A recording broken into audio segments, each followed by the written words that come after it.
Estamos hoje para gravar a 13ª aula, finalizando esse quarto trimestre de 2020, onde nós temos estudado a fragilidade humana e a soberania divina, o sofrimento e a restauração de Jó, cujo comentarista é irmão José Gonçalves. Nós louvamos a Deus por termos chegado até aqui e queremos, antes de dar prosseguimento, fazer uma oração ao Senhor.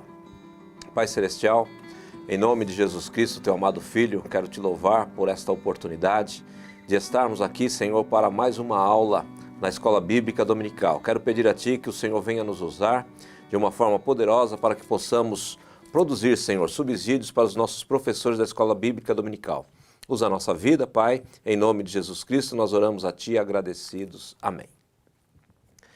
Nesta ocasião, eu tenho o privilégio de ter aqui comigo, para a gravação desta aula, a irmã Luciana, que é professora e coordenadora da Escola Bíblica Dominical, na nossa congregação de Parque Oratório, e também o irmão Saulo, que agora é pastor na nossa congregação de Pintacirgo 2, e os dois estarão fazendo aqui as saudações iniciais a vocês. Quero saudar a todos com a paz do Senhor, sinto-me honrado em mais uma vez nesse trimestre, poder estar aqui para compartilhar uma porção da Palavra de Deus com os queridos professores da Escola Bíblica Dominical. Isso para nós é um privilégio muito grande, chegando ao fim de mais um trimestre, onde nós tivemos grandes lições e grande proveito até aqui, e sem dúvida nenhuma será uma conclusão extraordinária, desejando aos professores então um bom aproveitamento dessa aula final. Deus os abençoe. Eu cumprimento a todos com a paz do Senhor. Quero agradecer ao pastor Paulo pela oportunidade de estarmos aqui e cooperar um pouquinho mais com os irmãos com a ajuda de subsídios. Meus irmãos, nosso desejo é que você aproveite bastante esta aula, que você assista esse vídeo e também você possa compartilhar com outras pessoas para que tantos outros possam ser abençoados pelo conteúdo que aqui for comentado. A nossa lição de hoje, como disse, é a 13ª, a última desse trimestre, e ela tem por título, Quando Deus Restaura o Justo. O textual está registrado em Jó capítulo 42, e o versículo de número 10, que diz assim: E o Senhor virou o cativeiro de Jó, quando orava pelos seus amigos, e o Senhor acrescentou a Jó outro tanto em dobro a tudo quanto dantes possuía. A verdade prática diz assim: a restauração do ser humano acontece em razão do amor e da misericórdia de Deus, e não como consequência do esforço pessoal, piedade ou atos de bondade. Nossa leitura bíblica, ela encontra-se no capítulo 42 do livro de Jó, versículos 1 até o 17º. Então respondeu Jó ao Senhor e disse: Bem sei eu que tudo podes, e nenhum dos teus pensamentos pode ser impedido.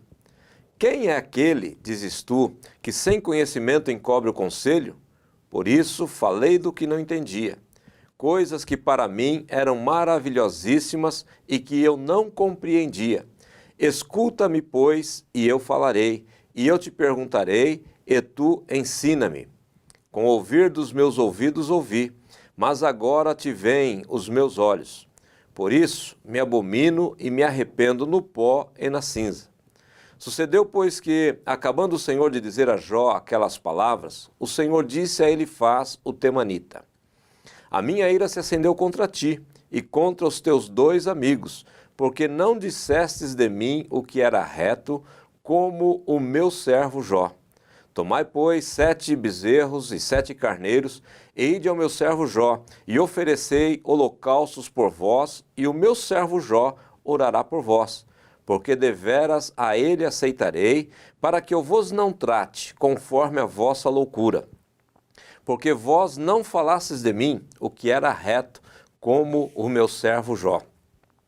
Então foram Elifaz o temanita, Bildade o suíta, e Zofar o naamatita, e fizeram como o Senhor lhes dissera, e o Senhor aceitou a face de Jó. E o Senhor virou o cativeiro de Jó quando orava pelos seus amigos. E o Senhor acrescentou a Jó outro tanto em dobro, a tudo quanto dantes possuía. Então vieram a ele todos os seus irmãos, todas as suas irmãs, todos quantos dantes o conheceram, e comeram com ele pão em sua casa, e se condoeram dele, e o consolaram de todo o mal que o Senhor lhe havia enviado. E cada um deles lhe deu uma peça de dinheiro e cada um pendente de ouro. E assim abençoou o Senhor o último estado de Jó, mais do que o primeiro, porque teve 14.000 ovelhas, 6.000 camelos, 1.000 juntas de boi e 1.000 jumentas. Também teve 7 filhos e 3 filhas. Chamou o nome da primeira Gemima, o nome da outra Késia e o nome da terceira Queren-Apuque. E em toda a terra não se acharam mulheres tão formosas como as filhas de Jó. E seu pai lhe deu herança entre seus irmãos. E depois disso, viveu Jó 140 anos, e viu a seus filhos e aos filhos de seus filhos até a 4ª geração. Então morreu Jó, velho e farto de dias. Nós temos como objetivo geral, na lição desta semana, mostrar o grande amor de Deus evidenciado na prosperidade dos seus filhos. E como objetivos mais específicos para cada um dos tópicos, o primeiro, sublinhar a atitude humilde de Jó em receber a repreensão divina pelos equívocos cometidos. No segundo tópico, destacar a espiritualidade de Jó demonstrada na intercessão pelos seus amigos. E no terceiro e último tópico desta lição, comentar sobre o último estado de Jó e suas implicações positivas para o entendimento do livro. Então, nessa última lição desse trimestre, nós vamos perceber que o nosso herói, que viveu tempos áureos, tempos de prosperidade, depois que ele perdeu seus bens, perdeu a sua família, ele viveu um período bastante adverso, onde seus amigos vieram visitá-lo, trouxeram palavras de condenação, palavras que o desagradaram bastante. E com tudo isso, Jó, ele não perdeu a sua confiança em Deus. E agora, nesta última lição, nós vamos ver que depois de Jó ser advertido por Deus, ele reconheceu que ele tinha exagerado em algumas situações, e agora nós vamos ver nessa lição o desfecho final desse livro maravilhoso que nos ensina bastante, que é o livro de Jó. E nós vamos começar aqui com o irmão Saulo, falando a respeito do primeiro tópico, Saulo, sobre a humilhação de Jó. Aproveitando então esse tema e considerando aí o que é para ser destacado ou sublinhado, né?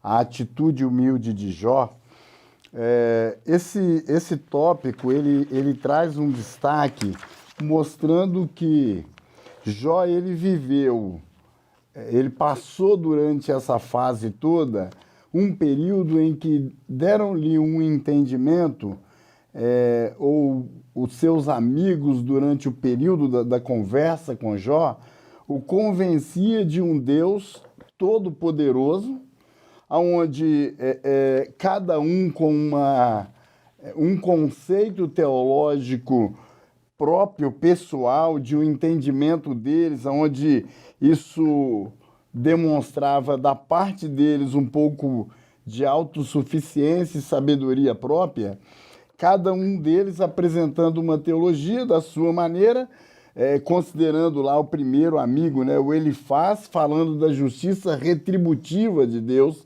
considerando depois o seu segundo amigo, que discursa com ele, que é Bildade, defendendo uma moralidade tradicional, e também o Zofar, que defende ou demonstra um Deus que é sábio quando está punindo Jó. Então, Jó, diante disso tudo, passou um período de grande sofrimento. Quando nós chegamos numa determinada etapa em que Jó, depois de tantas acusações, até porque se a gente pegar todo esse contexto, em algum momento a gente vai ver que ele sofre acusações severas, duras, até de ter roubado as pessoas, até de ter humilhado famílias, ter desfeito dos mais pobres. E Jó até aí, então, ele só fazia uma defesa também, como se ele tinha algum crédito, alguma razão com Deus em determinado momento. Num determinado momento, Jó começa, então, a elevar suas queixas ao Senhor. A Bíblia relata pelo menos 34 queixas da parte de Jó. E nessas 34 queixas, é perceptível que Jó está ainda meio convencido de que ele tem razões, que ele tem prerrogativas. É preciso que Deus lhe dê algumas respostas. E Deus não vai falar sobre as 34 queixas de Jó. Deus vai responder Jó com 71 perguntas, não falando nada das suas queixas. E aí Jó, então, tem, na introdução aí do capítulo 42, o que a gente vê é um Jó que entra nesse processo de humilhação. Aí ele vai reconhecer, e ele mesmo questiona-se, né, a si próprio, dizendo quem é ele para poder questionar os conselhos de Deus, e que não estava visível a ele algo tão maravilhoso. Ele consegue ter a percepção do quanto Deus era poderoso, construtor de todas as coisas, que ele, por mais mérito que tivesse, jamais poderia criar como Deus cria. Ele faz esse reconhecimento e, num ato de humildade, num ato de submissão, que é o que o primeiro tópico vai trazer, traz um Jó arrependido, mostrando que Deus pode todas as coisas e que nada dos desígnios de Deus pode ser questionado. É perceptível aqui, num ato de humildade, um Jó que até então se defendeu o tempo inteiro no livro, aparentemente admitindo ter pecado contra Deus. Talvez nós, olhando ou lendo o livro, vamos junto com Jó o tempo todo dizendo: Jó não tem culpa alguma, porque nós sabemos que o intento foi satânico. E Jó está certo na sua defesa, mas Jó, no próprio capítulo 42, num ato de humildade, reconhece a soberania divina, e humildemente Jó ele faz como uma confissão a Deus, como se tudo que ele fez em querer se defender, por não entender esses desígnios de Deus, sem saber que o que Deus decide nem sempre o homem sabe, e aí ele reconhece isso como um ato de pecado da parte dele, de fazer tantos questionamentos sobre a sua situação, sobre o seu sofrimento, sobre tudo que ele tinha passado. Essa o descritivo, né?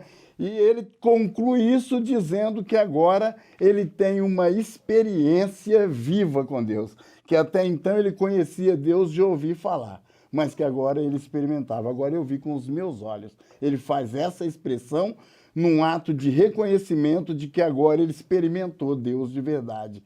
E isso num ato de humilhação, reconhecendo Deus como supremo, como poderoso, como mesmo dentro da visão dos seus amigos, mas um Deus que, através do sofrimento, ele traz graça. O conceito que se conclui aqui é que o sofrimento do justo é um ato gracioso de Deus, porque a conclusão vai ser sempre de grande vitória. Mas esse aqui é o intuito do primeiro tópico, mostrar esse ato de humilhação de Jó, reconhecendo a soberania de Deus, humilhando-se perante o Senhor, admitindo talvez uma condição até de pecado pelos seus questionamentos, né? De querer se justificar diante de Deus, e ele agora, de forma humilde, então, se predispõe a aceitar de Deus agora o que Deus quiser fazer com ele. E é interessante, Saulo, que a gente observa nesse livro que o tiro do adversário saiu pela culatra, né? Porque quando a gente olha, Luciana, no começo do livro, Deus ele dá testemunho de um Jó que reconhece agora, conforme o Saulo pontuou muito bem aqui, que ele conhecia Deus por uma tradição oral. Antes eu te conhecia de ouvir falar. E agora, com todo o sofrimento, que era a tentativa do adversário de fazer com que Jó se afastasse de Deus, Deus ele reverteu essa situação, e além de Jó agora conhecer Deus pela tradição oral, ele diz que ele teve uma experiência, ele conheceu mais profundamente esse Deus, né? Com o ouvir dos meus ouvidos ouvi, mas agora te veem os meus olhos. A capacidade de Deus de reverter a seu próprio favor e a favor do seu povo, Luciana, situações adversas, né? Então, pastor, eu vejo, assim, quando Jó, ele tem esse encontro pessoal, vamos dizer, com Deus, ele cai no arrependimento, porque nós vemos assim que Jó, ele estava todo o tempo tentando se defender dos seus amigos, e aí ele fala alguns questionamentos com Deus, e eu até teve na versão da linguagem de hoje, Jó tem um momento que ele fala assim para Deus, assim, para de olhar para nós, nos deixa em paz, até que chega o nosso dia, o fim. Ele pede para Deus parar, ele acredita que ele está sendo justo e as pessoas, e Deus está perturbando, procurando, vamos dizer, pelo em ovo. Na verdade, para poder castigar ele de alguma forma, que Jó ele tinha um certo pensamento igual aos seus amigos, porque era uma tradição religiosa daquela época. Mas quando Deus não responde às questões de Jó, e ele mostra para Jó a sua soberania, aí Jó se arrepende, e aí ele começa a ter aquela experiência pessoal com Deus. Ele começa a ver Deus de outra forma, da qual ele não tinha ainda percebido. Ele era justo, ele procurava servir a Deus, mas por aquilo que ele tinha aprendido, não pela a experiência que ele tinha. Nós vemos hoje muitas pessoas, às vezes até filhos de crentes, que conhecem a Bíblia, conhecem a Deus, conhecem a doutrina da igreja e até segue retamente, mas ainda não teve aquela experiência. Então, eu vejo Jó dessa forma. Quando ele tem aquele encontro com Deus, Deus questiona e ele fala: puxa vida, Deus é o Todo-Poderoso e eu não tinha percebido isso, Ele tem todo o controle e eu não percebi isso. Então aquilo muda o coração de Jó, a experiência dele, e ele fala, onde ele volta e fala assim: antes eu só ouvia de falar, agora não, agora meus olhos o veem. Muito importante essa observação, inclusive que a Luciana fez aqui, que talvez Jó até pensasse como algum dos seus amigos, que na realidade a teologia dos amigos de Jó, elas não estavam por completo errado, porque existe sim a punição pelo erro, pecados ocultos podem trazer complicações para a nossa vida, mas Deus usou essa experiência do Jó para mostrar às pessoas a sua justiça, a sua soberania, mas sobre todas as coisas a sua grande e infinita misericórdia. Deus, ele é um Deus justo, sim, ele é um Deus soberano com toda certeza, mas também é um Deus que é amor. Ele não tem, ele é amor, e esse amor é expresso na misericórdia de Deus em favor do homem perdido. Então nós vemos aqui nesse primeiro tópico esse reconhecimento, essa humilhação de Jó, depois dessas 71 perguntas que o Saulo posicionou aqui para nós, esses 71 questionamentos de Deus, quando Jó, ele sabendo que ele não estava na condição que os seus amigos o colocavam, ele sabia que ele não tinha esse pecado para ser punido da forma como seus amigos colocavam aquela punição, e ele se arvorou numa posição, numa condição, quase que querendo justificar-se. E aí, a partir do capítulo 38, a gente vê Deus fazendo uma série de perguntas para ele: onde você estava, como é que isso acontece, como é que se sucede aquilo outro, e Jó percebe então que ele conhece um Deus limitadamente e que esse Deus vai muito além daquilo que ele tinha ouvido falar, né? O verso de número 2 aqui do capítulo 42, assim: bem sei eu, né? Cheguei à conclusão agora que tudo podes e que nenhum dos teus pensamentos pode ser impedido. E ele faz então aqui nos primeiros 6 versículos desse capítulo 42, ele faz essa meia-culpa, esse reconhecimento da sua limitação e da grandiosidade deste Deus. E muito importante aqui, pontuado também pela Luciana, a respeito da importância, Saulo, de nós termos experiência com Deus e não simplesmente assim ter conhecimento de ouvir falar. Às vezes a gente até conhece a Bíblia toda, mas não tem experiência com Deus, né? Então uma coisa complementa a outra, né? Então, pastor Paulo, como o pastor estava comentando, essa questão da fé experimental e a questão da fé intelectual. Quando Martinho Lutero morreu, isso é uma observação até que o pastor Claudio Honor de Andrade faz na conclusão do estudo do livro de Jó, falando dessa questão, que quando Lutero morreu, nasceu aquele grupo dos escolásticos, que foram estudar a fé cristã, mas eles tinham uma fé intelectual. E, portanto, como consequência disso, nasceu a teologia liberal. Ela produziu um efeito negativo contra a fé cristã, porque faltou uma fé experimental. É fundamental que o cristão entenda que ele precisa conhecer o Senhor não só de ouvir, mas de experimentar. É importante mencionar, talvez, um trecho bíblico em Oséias, capítulo 6, os versículos 1 a 3, eu até já deixei separado esse texto aqui para a gente fazer essa leitura. Diz assim: vinde e tomemos ao Senhor, porque ele despedaçou e nos sarará, feriu e nos atará a ferida.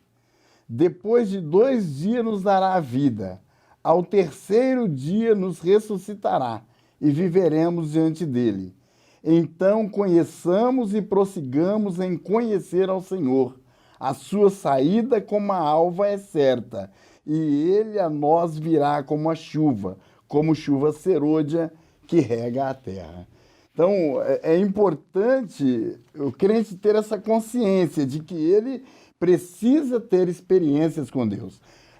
Se o crente viver só uma fé intelectual, aonde não passa da mente, aonde as informações e o conhecimento, ele não passa da mente, ele se torna irrelevante espiritualmente. É preciso que desça ao coração e seja uma fé prática, uma fé de experimento, aonde ele entenda que tudo que Deus está fazendo na sua vida tem um propósito.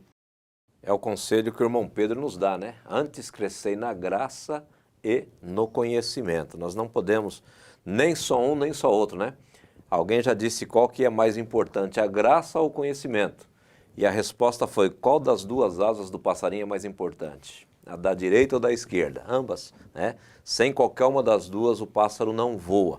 E assim é a nossa vida também. E esse livro de Jó, ele nos dá aqui essa lição preciosa, essa lição maravilhosa, principalmente aqui nesse primeiro tópico, no versículo de número 5, quando Jó disse que ele conhecia um Deus que ele ouvia falar, tinha conhecimento, e um bom conhecimento pelo que a gente entende desse livro. Mas agora, no final dessa experiência, no final dessa provação, ele teve um conhecimento mais assertivo da parte de Deus, ele pôde experimentar Deus. E quando ele chega, Luciana, nesse reconhecimento, nessa posição de humilhação, que o versículo 6 diz assim, por isso me abomino e me arrependo no pó e na cinza. Então Deus agora começa a tratar de uma outra forma com Jó, e a gente vai para o segundo tópico da nossa lição, que é quando Jó agora ele vai interceder pelos seus amigos. O verso de número 7 até o versículo de número 9, o versículo 7 diz assim, sucedeu, pois, que acabando o Senhor de dizer a Jó aquelas palavras, estão terminando esse momento em que Deus fez aqueles questionamentos com Jó, Jó caiu nessa condição de reconhecimento, nessa humilhação, nessa entrega completa a Deus. Deus agora, então, ele vira-se, ele volta-se para os amigos de Jó. O texto bíblico não diz, mas a impressão que dá, pelo menos foi a impressão que eu tive, é que esses amigos já não estavam mais juntos naquele momento com Jó. Tive essa impressão, Saulo e Luciana. Tive essa impressão porque Deus vai dizer assim para eles, vocês vão e peguem 7 bezerros e levam para lá. Tive a impressão de que eles tinham já terminado os seus discursos, terminado ali o aconselhamento, e agora eles tinham talvez cada um voltado para o seu local, não sei, a Bíblia não diz isso, né?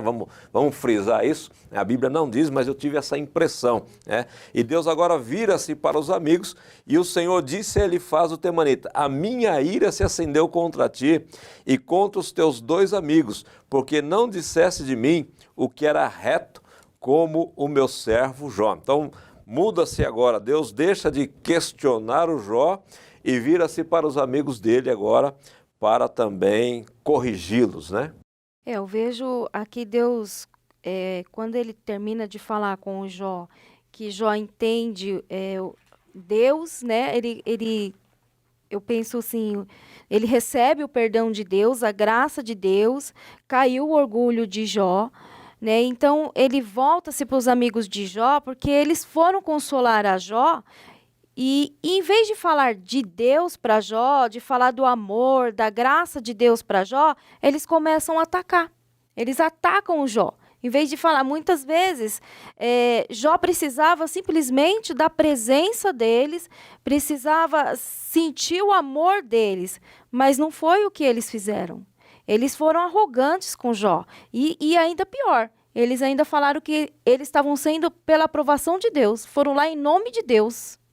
E aí, então Deus os repreende por isso, porque eles não foram falar de Deus, mostrar o amor de Deus, porque muitas vezes a gente vai consolar alguém, em vez de falar do amor de Deus, começa a acusar, igual eles fizeram. Falar, você está nessa vida porque você pecou, porque você não está buscando a Deus direito, sendo que não é isso que Deus quer que nós façamos. Então, quando Deus repreende eles, é por causa disso, porque eles não falaram de Deus, da misericórdia, do amor de Deus, da bondade de Deus, mas sim começaram a acusar Jó, que ele estava em pecado, falaram palavras duríssimas com Jó. Então, isso trouxe para Jó um certo ressentimento dos seus amigos. Então, por isso que Deus os repreende.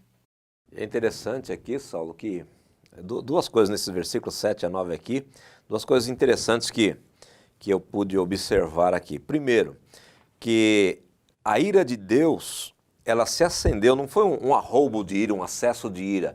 Foi, vamos dizer assim, Deus não gostou das palavras que foram ditas, da posição que os amigos de Jó tomaram. Mas duas coisas interessantes aqui que eu observo. Primeira delas é que o que acendeu em Deus a sua ira em relação aos amigos de Jó foi o fato deles não dizerem de Deus o que era reto.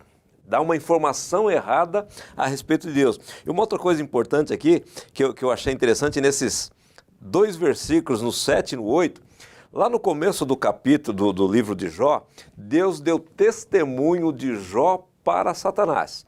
Agora aqui nesses 2 versículos, por 4 vezes, Deus dá testemunho de Jó para os amigos que o acusavam. 4 vezes você vai ser assim, Deus se dirigindo aos amigos, vai dizer assim, o meu servo Jó, 4 vezes em 2 versos. Então assim, vocês estão criticando, vocês estão crucificando ele, mas ele é o meu servo Jó. Então essas duas observações. Primeiro, da informação errada a respeito de Deus e o testemunho de Deus para os amigos que estavam acusando o Jó.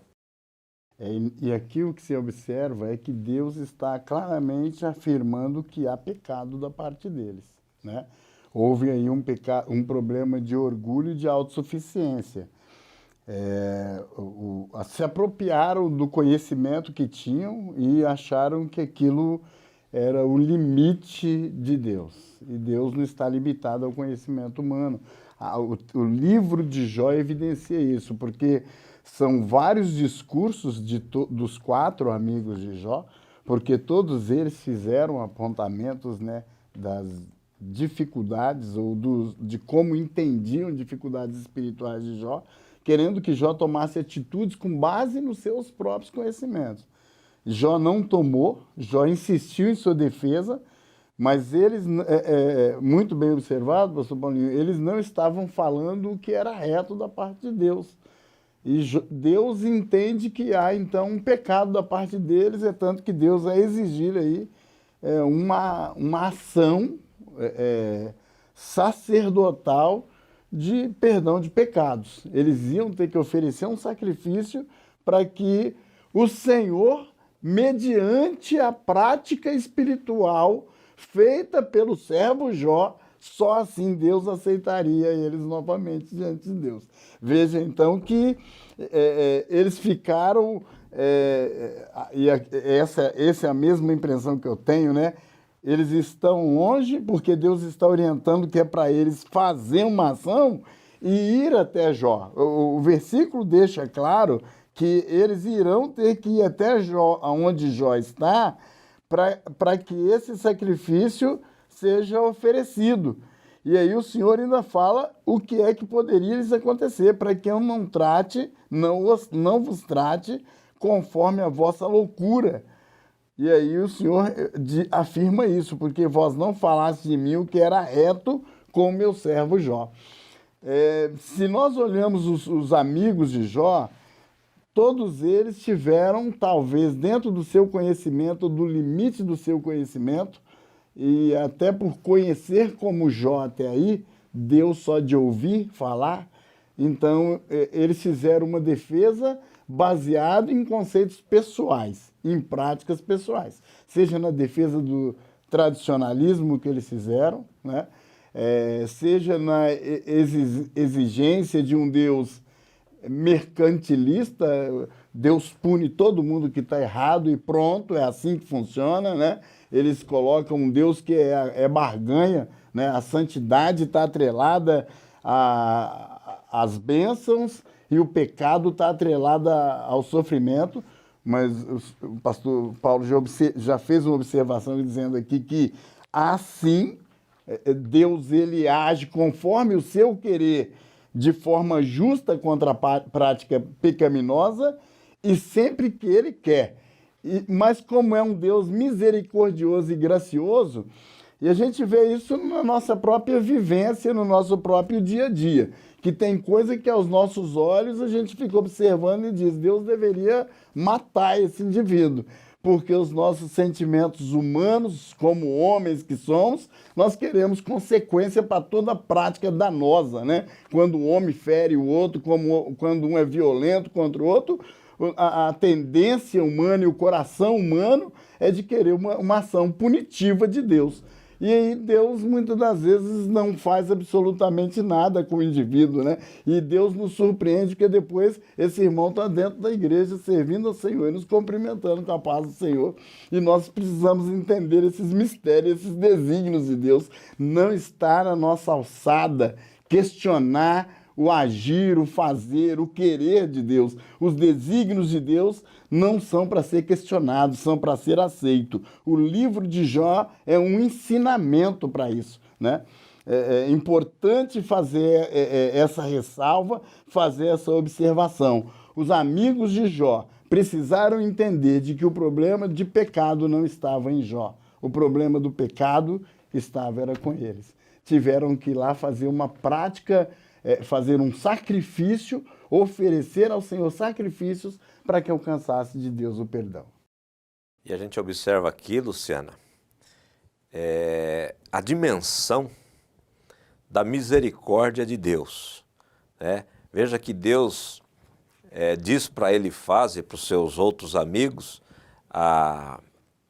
irem até Jó para que houvesse essa prática de ação sacerdotal, oferecimento de sacrifícios. E olha a colocação aqui no verso 8, né? Para que eu não vos trate conforme a vossa loucura, não dê o que vocês mereçam, né? O merecimento deles por tudo aquele tratamento que eles tinham dado a Jó, aquelas palavras de acusação, mesmo dentro do limite do conhecimento deles, eles mereciam um tratamento rígido, um tratamento de justiça, e Deus dá a eles uma oportunidade. A gente percebe aqui a grandiosidade, a extensão da misericórdia de Deus em sempre dar oportunidade, porque Deus poderia tratar os amigos de Jó com a dureza que eles achavam que Deus estava tratando o próprio Jó. É isso que eu ia falar. Né? Eles estavam tomando do próprio cálice, porque Exatamente. Eles falaram para Jó que Jó tinha pecado e que Deus estava punindo pouco eles. E, no entanto, quando Deus fala para eles dessa forma, olha, eu não vou tratar como vocês merecem, Deus mostra que Deus é misericordioso e não como eles achavam que Deus era. E é interessante aqui, assim, a forma de Deus trabalhar é toda particular de Deus, porque se Deus fez perguntas para Jó, para convencê-lo de que Jó era limitado, de que Deus é soberano e está acima de tudo e de todos, agora Deus vai tratar com os amigos de Jó, que se achavam superiores a Jó, acima do bem e do mal, e eles falam, agora Jó vai ter que orar por vocês. Isso é uma quebrada, assim, daquelas fortes, né? Eu vejo Deus quebrando o orgulho deles, né? Porque, na verdade, quando Deus manda eles irem até Jó, para Jó interceder por eles, Jó não tinha ainda sido restaurado os seus bens, né? Alguns dizem que a sua saúde já tinha sido restaurada, outros dizem que não, mas de alguma forma ainda Jó estava naquela situação que, para os olhos deles, Jó era inferior. Era a situação. Então, quando Jó vai interceder por eles, ele ainda não tinha sido restaurado. Então, eu vejo Deus quebrando o orgulho e a arrogância deles. Fala assim, olha, vocês consideravam ele menor, ele em pecado, olha aí, agora é ele que vai ter que orar por vocês, vocês que estavam tão arrogantes se achando melhor que eles. O pastor Cláudio Nunes de Andrade faz uma comparação de Jó aí ao papel de Jesus Cristo, ao próprio Cristo, né? Há uma semelhança aqui no ato dele de agir mesmo tendo sofrido, foi o que aconteceu com o nosso Cristo, né? Depois de ter sofrido tudo, intercedeu por nós pecadores. O Jó vai interceder pelos pecadores que o acusaram tanto, né? Que o infamaram tanto, que o caluniaram tanto, né? Que o difamaram, mas ele vai orar pelos seus amigos, né? E eu vejo também uma situação aí criada pelo próprio Deus para o próprio Jó também. Porque se Jó continuasse, às vezes, ressentido com os seus amigos, não seria bom para ele. E ao Deus levar os seus amigos para que ele orasse, Deus também tinha, de alguma forma, trabalhando o coração de Jó para ele ficar totalmente limpo e restaurado por Deus no seu amor. E é interessante aqui observar, dentro desse contexto todo de tratamento com Jó, de tratamento com os amigos dele, o poder de convencimento de Deus. Como é que Deus ele tem um jeito todo dele, todo particular, todo especial de convencer? Porque assim, primeiro Deus convenceu Jó de que era necessário orar pelos amigos que o acusavam.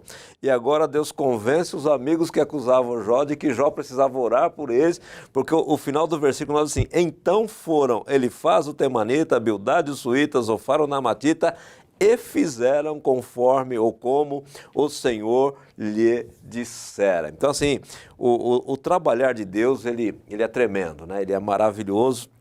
Porque apesar, se a gente pegar os capítulos todos lá dos discursos dos amigos de Jó, a contraposição do Jó, a gente percebe que em alguns momentos foram até ácidas as conversas, né? Foram fortes ali as discussões entre eles, e agora chega no final, Deus ele tem um poder que é só de Deus mesmo, de transformar, de convencer, né? E o Espírito Santo certamente agindo aqui, convencendo os dois lados, né? Convencendo Jó e convencendo os amigos de que Jó precisava reconhecer que os amigos precisavam de oração, os amigos precisavam reconhecer que Jó poderia orar por eles.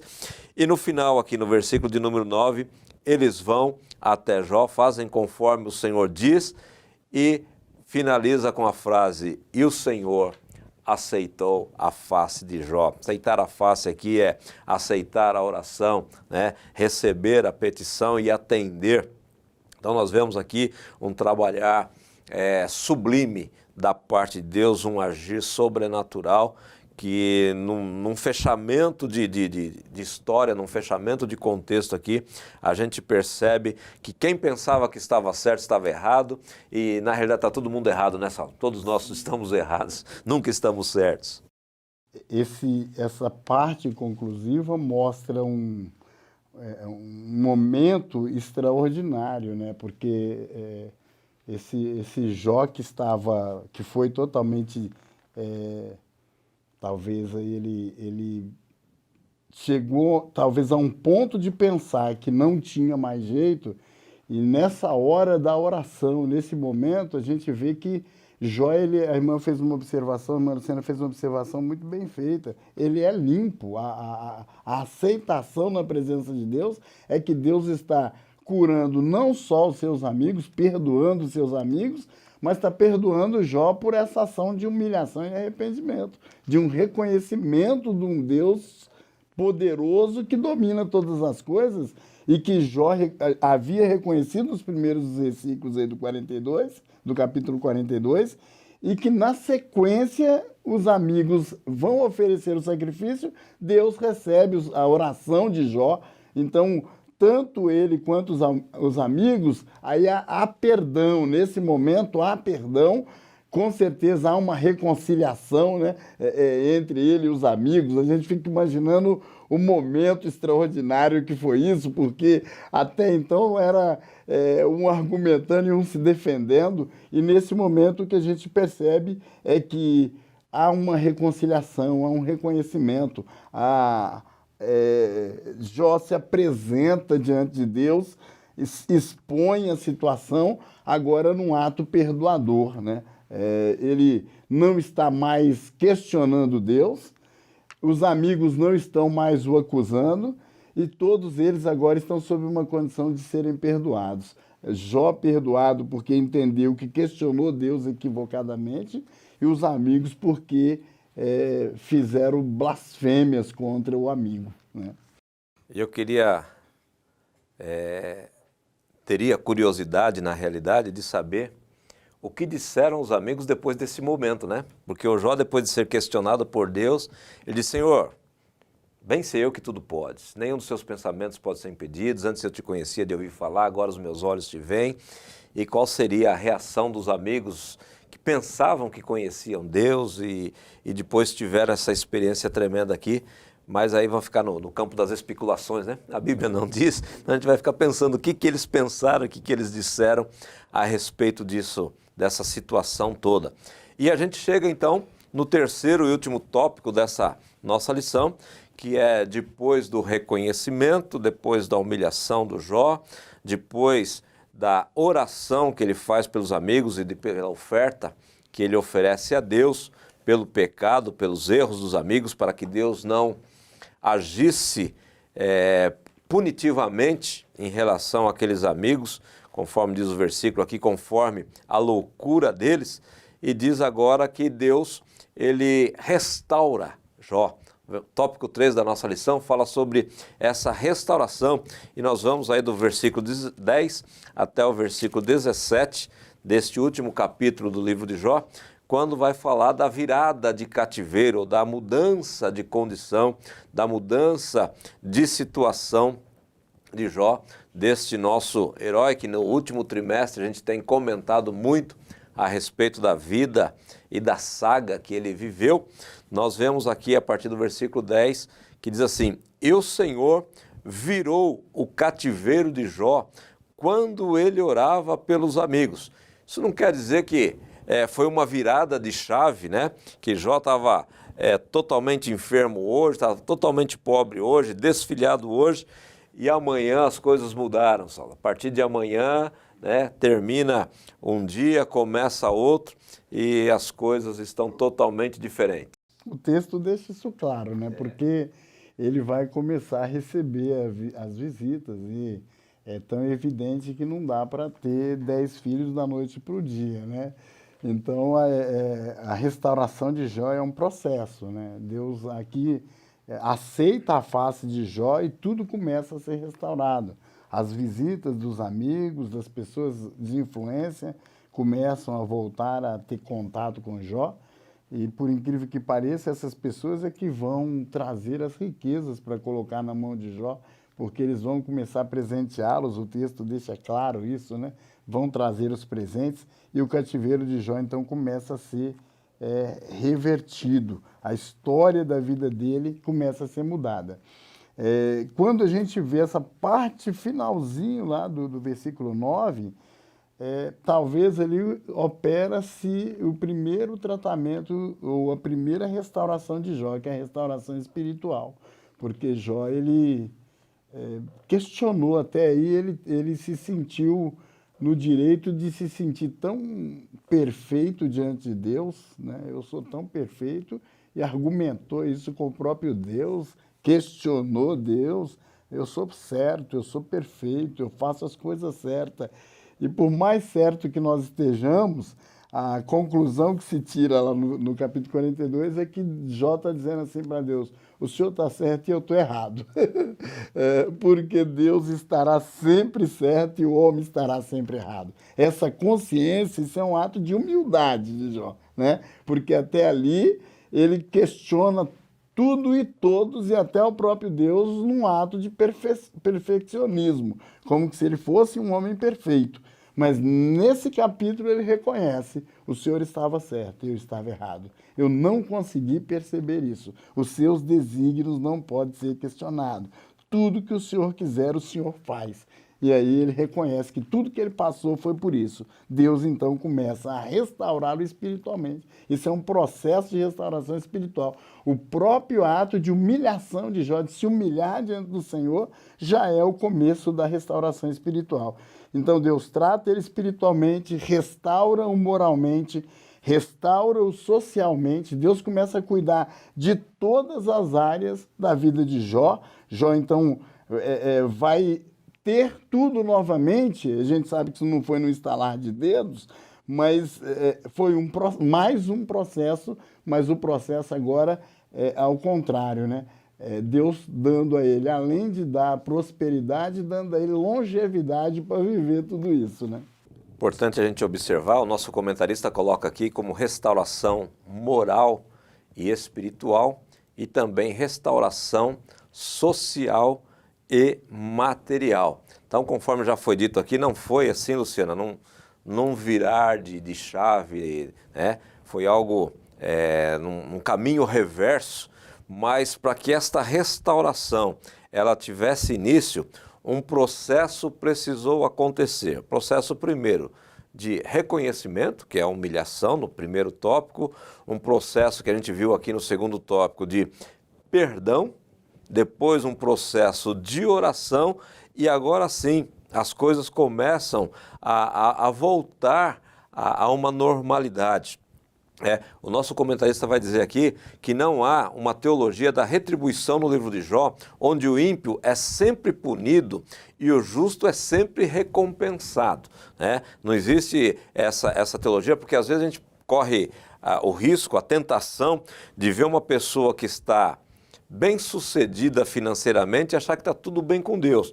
E o reverso também é verdadeiro. Às vezes a gente vê uma pessoa que não está bem financeiramente ou socialmente, e a gente quer agir como os amigos do nosso irmão Jó aqui. Então essa teologia retributiva, ela não está sendo ensinada aqui no livro de Jó. A lição que a gente pega aqui nessa lição e que o nosso comentarista coloca aqui, a lição moral e espiritual do livro é que Deus abençoa os homens porque os ama e não porque estão envolvidos numa troca de favores em que prevalece uma barganha espiritual. Deus, ele é soberano e não tem nada que eu possa fazer para merecer algum favor da parte de Deus. Não, aqui a gente entendemos a graça de Deus, a graça que é um favor imerecido. Nós não merecemos para receber de Deus. Deus nos abençoa conforme a sua bondade e não porque merecemos, né? Então, o livro deixou bem claro, e inclusive de quando Deus repreende os seus amigos, que Deus não é de retribuição, e ele prova para Satanás que Jó não o servia por bens material ou por troca ou por barganha. E aqui, na conclusão do livro, vamos dizer, é o tapa, né, que Deus, vamos dizer assim, dá a Satanás no sentido de que ele não me serviu pelos bens, mas ele continuou sendo fiel e no seu coração, não pelos bens, porque o coração dele não estava nos bens, mas sim em mim, né? Então Deus restaura Jó espiritualmente, fazendo ele entender que ele não era um simples religioso, mas se torna filho no seu amor, né? E mostra para Satanás isso, que não é por retribuição, mas sim por amor a ele. A gente vê aqui, Saulo, nesse momento de restauração do Jó, a restauração social, algo assim que a gente não viu no decorrer de todo o livro de Jó, que Jó tinha irmãos e irmãs. A família de Jó, seus irmãos, suas irmãs, assim, no tratamento de Deus, eles se ausentaram. Eles não apareceram em toda a narrativa do livro, a gente não percebe a presença deles. E agora, no final, quando Deus está restaurando, Deus vai usar eles no momento da restauração. A gente pode tirar uma lição aqui que quando Deus quer tratar com a gente, até os mais próximos às vezes se ausentam, né? Desaparece, né? A conclusão do livro de Jó, e aí é importante até destacar, o autor da lição e do trimestre, lá no livro, traz uma síntese de um autor, do David Exon, mostrando pelo menos 8 pontos, 8 aprendizados importantes aí no livro de Jó. Ele cita que, em primeiro lugar, deve ser destacado que a mensagem de Jó é bem clara. Existem coisas entre o céu e a terra que nós estamos longe de imaginar. Essa é a primeira coisa que ele destaca.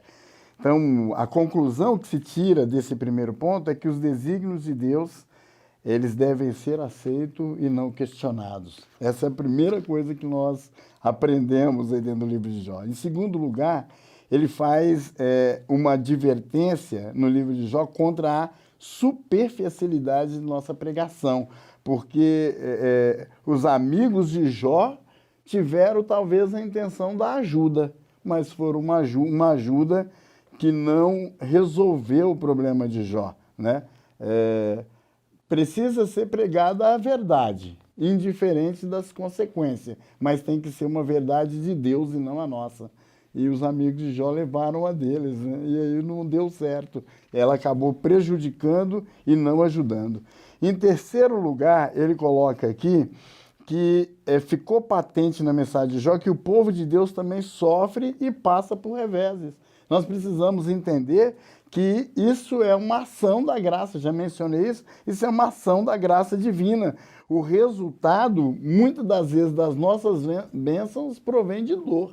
Né? Precisamos entender que nós passamos muitas vezes por uma luta, por um sofrimento, por uma dificuldade, mas o resultado disso é uma bênção que a gente vai testemunhar, que a gente vai reconhecer isso no Senhor, em Deus. Né? Em quarto lugar, ele coloca aqui que é uma grande diferença entre uma crença que Pascal chama de o Deus dos filósofos e a fé no Deus vivo, mostrando que essa crença engessada, ela também não leva a resultado nenhum. Os amigos de Jó conheciam o El Shaddai, o Deus Todo-Poderoso, mas não conhecia Jeová, o Deus do pacto. E aí eles perderam aí uma grande oportunidade. Levaram para Jó o Deus Todo-Poderoso, que punia, que é severo, mas esqueceram de que esse mesmo Jeová, ele faz um pacto com o homem e ele cumpre esse pacto com o homem. Essa crença engessada é aquela coisa de ouvir e não experimentar que nós mencionamos aqui durante essa aula. Em quinto lugar, ele coloca que fica uma lição aqui, o exemplo da perseverança. A gente aprende com Jó aqui o exemplo da perseverança. Aprender a ouvir a consciência, né? Por maior dificuldade que estejamos passando como servo de Deus, aí ele menciona aqui que a voz da consciência, educada como deve ser pelo Espírito de Deus, que por suposto estava presente quando o Senhor interrogava Jó, não deve ser ignorada. Eu fico pensando, Deus, esse era um encontro, foi uma teofania aquilo ali, né? Jó está tendo um encontro com Deus, Deus está lhe respondendo 71 perguntas e Jó está calado, Jó não tem o que dizer, né? Essa é a hora de educadamente deixar a consciência assimilar o que Deus está lhe falando. E às vezes nós precisamos aprender a ter esse relacionamento num experimento com Deus. Deus está falando, é o momento de ouvir Deus falar. E a forma de Deus falar é de diversas formas. Se a gente tiver essa sabedoria espiritual de entender, isso traz a nós maturidade e o resultado culmina em bênção, como aconteceu na vida de Jó. E em sexto lugar, aí ele menciona aqui a questão do olho por olho e dente por dente. Como que se a forma dos amigos de Jó levar Deus a eles era um Deus que você pecou, portanto, punido. E Deus não é assim. Deus, ele é justo, faz justiça contra o pecado. Nós temos plena consciência disso. Mas isso é uma decisão sempre divina e não é baseada nos conceitos humanos. A nossa perspectiva pode ser sempre frustrada quando a gente pensar que Deus, ele tem que ficar dentro do nosso quadrado e fazer como nós queremos. Nós defendemos a verdade da palavra de Deus, entendendo que o nosso Deus, o Deus da Bíblia, o Deus que cremos, ele tem diversas maneiras de agir e ele pode nos surpreender por não fazer aquilo que nós queremos que ele faça e ele fazer tudo diferente. O livro de Jó é um exemplo para isso, porque hoje, vendo o livro de Jó, como começamos aqui na primeira aula em que participei, né, desse trimestre, nós falamos que nós estamos olhando isso como num teatro, né? Nós estamos vendo o começo, o meio e o fim da história. Jó não sabe de nada disso, né? Jó, ele vai ser o protagonista, ele vai estar no meio dessa situação toda, sem saber de um começo lá que houve do próprio Satanás o acusando e querendo ver a sua derrota. Em sétimo lugar, ele fala que o mais importante do livro de Jó não são seus sermões ou a teologia apresentada, não é a crença ortodoxa e nem sequer o caráter reto de Jó. Ainda que tudo isso seja importante, é apenas o reflexo de algo muito maior, o caminhar em comunhão com Deus neste mundo e o poder de desfrutar da sua presença. Então ele destaca que nada nessa vida é mais importante do que a presença de Deus. Tudo pode ser relevante nessa vida, mas nada substitui a presença de Deus. Então a gente pode estar sofrendo como for, a presença de Deus ainda é mais importante. Posso estar na bênção como for, a presença de Deus continua sendo mais importante do que qualquer bem material, do que qualquer regalia, do que qualquer riqueza, seja do que for. E aí, por fim, ele conclui que, em oitavo lugar, o livro de Jó transmite-nos uma mensagem de alento, mesmo em meio ao maior e mais intenso sofrimento. E aí ele conclui dizendo que o Senhor Jesus disse que no mundo teremos aflições. Tanto esse autor quanto o pastor Claudionor de Andrade, ele termina o livro dizendo que nesse mundo teremos aflições, mas muitos aqui ainda em vida serão restaurados, serão abençoados, receberão prosperidade. Mas se não acontecer nessa vida, eles deixam claro que nós, os servos de Deus, temos uma promessa eterna em Cristo. Ele vai nos abençoar, ele vai nos dar um céu de glória. Então, não podemos deixar de ter a sua presença. Então, acho que não tem restauração maior do que essa, né?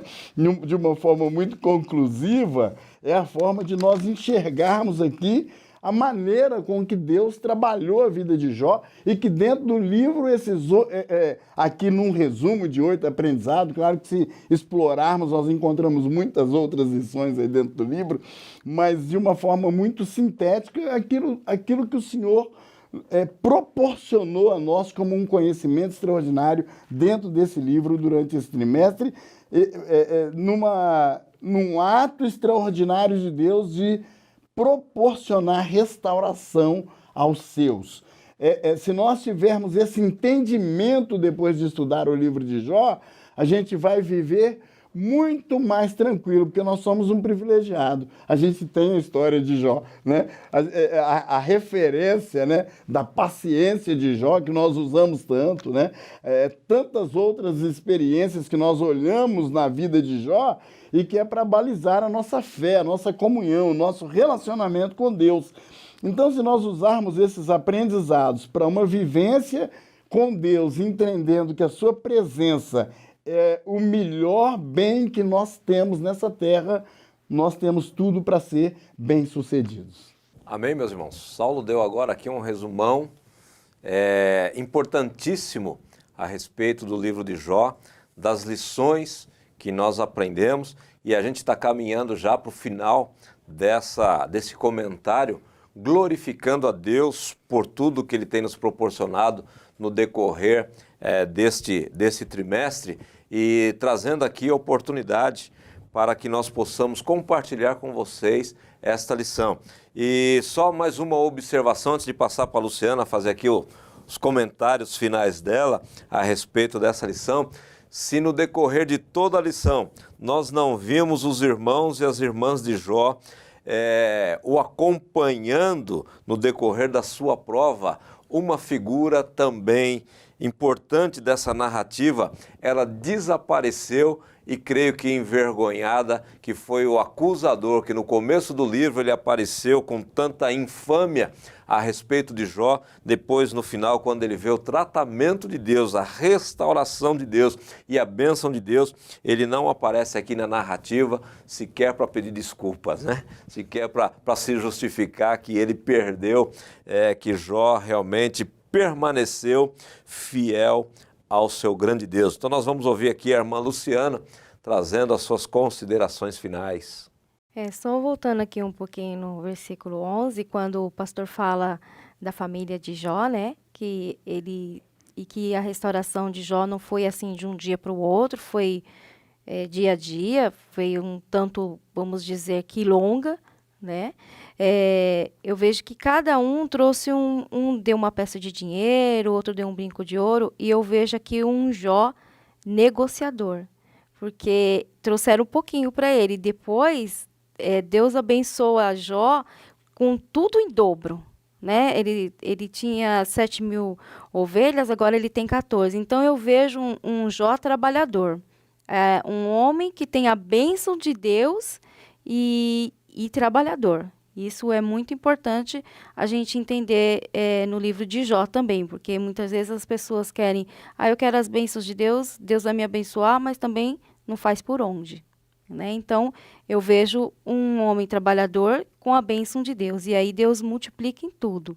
Deus multiplica todas as coisas dele, né? Então, eu vejo o livro de Jó que traz grandes lições para nós, um livro que me traz à memória aquela parte que Jesus fala, né, aquele homem que orava no templo e batia no peito, eu não sou que nem esse pecador, que nós devemos sempre reverenciar a Deus e saber que nós somos dependentes de Deus em todas as coisas, que Deus é o nosso Senhor, é o soberano, está no controle de todas as coisas, que somos simplesmente dependentes de Deus. Não temos que nos orgulhar por ter algo ou por alguma coisa, mas Deus é tudo. Meus queridos, nós estamos encerrando o comentário dessa lição, a última lição, 13ª, do 4º trimestre de 2020. É uma lição muito maravilhosa quando nós aprendemos aqui com o nosso irmão Jó. E se fosse usar 2 palavras aqui para finalizar esse trimestre, nós precisamos conhecer e experimentar Deus. Precisamos andar com Deus, ter comunhão com Deus, ter experiências com o Senhor e conhecer o Senhor, estudar a Bíblia, estudar a palavra do Senhor. E o nosso desejo é que o nosso comentário possa ser muito útil para você, professor, no preparo da sua lição, quando você vai poder compartilhar com os seus alunos no próximo domingo, nesse encerramento de trimestre de 2020. Que o Senhor possa te abençoar de uma forma especial. E eu quero deixar aqui um convite para você. A partir do próximo trimestre, 1º trimestre de 2021, nós não estaremos usando a revista da CPAD. A nossa igreja tem o privilégio de apresentar a partir desse próximo trimestre a nossa revista escrita por nossos irmãos, comentada por nossos irmãos, pessoas que Deus tem chamado, Deus tem escolhido. E eu quero te convidar a participar no próximo trimestre. Nós estaremos aqui, a equipe CAPED, trazendo os subsídios, as aulas comentadas aqui, mas eu quero te convidar a participar. Nós vamos tratar das 7 igrejas do Apocalipse, uma lição maravilhosa, e nós contamos com você no próximo trimestre. Esteja conosco e temos certeza que Deus, Ele vai te abençoar de uma forma tremenda e poderosa. Divulgue esse material, divulgue essa revista, convide os irmãos da igreja para participarem das aulas da Escola Bíblica Dominical, e temos certeza que Deus vai enriquecer cada vez mais o nosso conhecimento. Que Deus em Cristo Jesus, Ele possa te abençoar. Nós vamos fazer agora uma oração de encerramento desta videoaula e eu quero pedir ao irmão Saulo para nos levar a Deus nesta oração. Oremos. Senhor nosso Deus e nosso Pai, nós te agradecemos, louvamos ao Senhor por esta riquíssima oportunidade em que estivemos aqui ministrando, participando desse momento de aprendizado da Palavra de Deus. Quero te pedir, ó Pai, uma bênção toda especial para os ouvintes desta videoaula, que ela seja edificante para as suas vidas, para a vida dos seus alunos, e que cada professor seja um instrumento nas tuas mãos para levar o ensino da tua palavra e edificação do corpo de Cristo. Em nome de Jesus te pedimos. Amém. Como nós sempre dissemos, não fique só com esta videoaula, que você possa ter a sua lição da Escola Bíblica Dominical, estudá-la com afinco, que você tenha a Bíblia Sagrada, mais de uma versão de preferência, que você disponha também de um bom comentário bíblico, dicionários bíblicos, para que você possa sempre preparar o melhor para os seus alunos. Que Deus te abençoe rica e poderosamente, em nome do Senhor Jesus.